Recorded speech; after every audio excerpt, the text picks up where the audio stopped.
नमस्कार सभी को।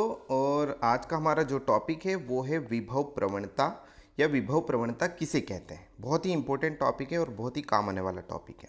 देखो, प्रवणता शब्द यानी इंग्लिश में इसको ग्रेडियंट कहते हैं, ठीक है।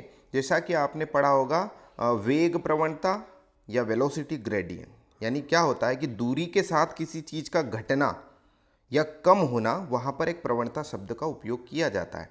तो दूरी बढ़ने के साथ अगर कोई चीज़ घट रही है तो वहाँ प्रवणता या ग्रेडियंट शब्द का यूज़ किया जाता है। तो यहाँ किसके लिए यूज़ किया जा रहा है? विभव के लिए। तो आप सोचिए कि दूरी के साथ यानी विभव घट रहा होगा।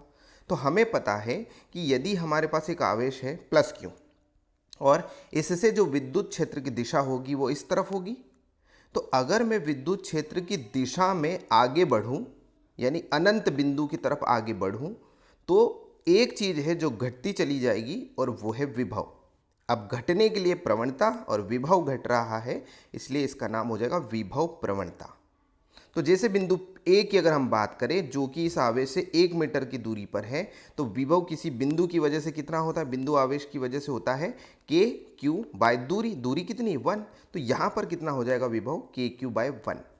लेकिन 1 मीटर और आगे बढ़ जाओ यानी टोटल इस आवेश से कितनी दूरी पर? 2 मीटर की डिस्टेंस पर अगर हम बात करें तो वहाँ के क्यू बाई 2 हो जाएगा। यानी अब यहाँ की तुलना में यहाँ का विभव कम हो चुका है।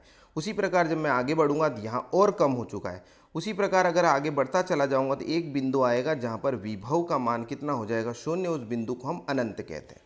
कहने का तात्पर्य ये है कि दूरी बढ़ने के साथ साथ इस आवेश से जब दूरी बढ़ाओगे यानी विद्युत क्षेत्र की दिशा में आगे बढ़ोगे तो विभव घटने लगेगा और इसे ही विभव प्रवणता कहते हैं।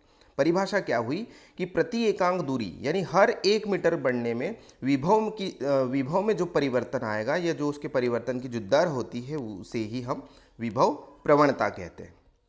सूत्रानुसार अगर हम समझे तो विभव प्रवणता बराबर विभव में परिवर्तन। ये परिवर्तन किसकी वजह से आया? दूरी में अंतराल की वजह से। तो हम कैसे लिखेंगे भाई? अब हमें पता है यहाँ पर कि बिंदु ए से जब मैं बिंदु बी पर जा रहा हूँ तो बी का विभव कम होगा और ए का विभव ज़्यादा होगा अगर मैं इधर गया हूँ तो आप देखो फाइनल यानी अंतिम ये हुआ और प्रारंभिक ये वाला ए हो गया और अंतिम हो गया बी। तो विभव बी का माइनस विभव ए का बटे में दूरी का अंतराल भी देखेंगे कि दूरी बी तक की और दूरी ए तक की, दोनों के हमने अंतर निकाल लिए। तो आप देखेंगे कि ये जो अंतर है विभव में, तो इसलिए डेल्टा वी, दूरी में अंतर को डेल्टा आर। अब आप यहाँ देख सकते हैं कि वी जी बराबर क्या हो जाएगा? D V by D R. Clear है? अब सुनिएगा ध्यान से, यह एक सदिश राशि होती है। क्या होती है? सदिश राशि होती है क्योंकि ये दिशा के साथ बदलता है और इसकी जो दिशा होती है यहाँ पर मैंने थोड़ी गलत लिख दी है, ये निम्न विभव से उच्च विभव की ओर होगी। यानी जो दो बिंदु होते हैं यहाँ पर, ये रहा, अगर ए और बी की बात करूँ तो निम्न विभव बी पर होगा और उच्च विभव ए पर होगा। इसकी दिशा इधर होती है, उल्टी। किससे उल्टी? विद्युत क्षेत्र के साथ उल्टी होती है।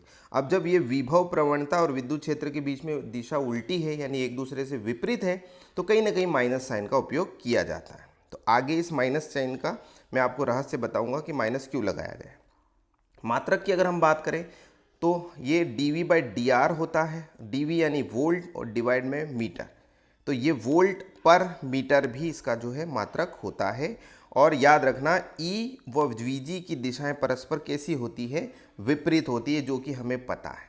तो याद रखना आगे जो टॉपिक आएगा उसमें इस दिशा के बारे में हमें थोड़ा सा समझना पड़ेगा, इसलिए दिशाओं को बिल्कुल ध्यान रखना कि विद्युत क्षेत्र के साथ विभव प्रवणता की जो दिशाएं होती है वो विपरीत होती है, यानी माइनस साइन आता है। आगे मैं आपको बताऊंगा जब आप इनसे रिलेशन देखेंगे तो E बराबर होता है minus D V by D R. ठीक है, ये रहेगा इसका, या डी वी बराबर हो जाएगा माइनस का E इंटू डी आर। ये आगे मैं अगले टॉपिक में क्लियर करूँगा। तब तक के लिए बाय।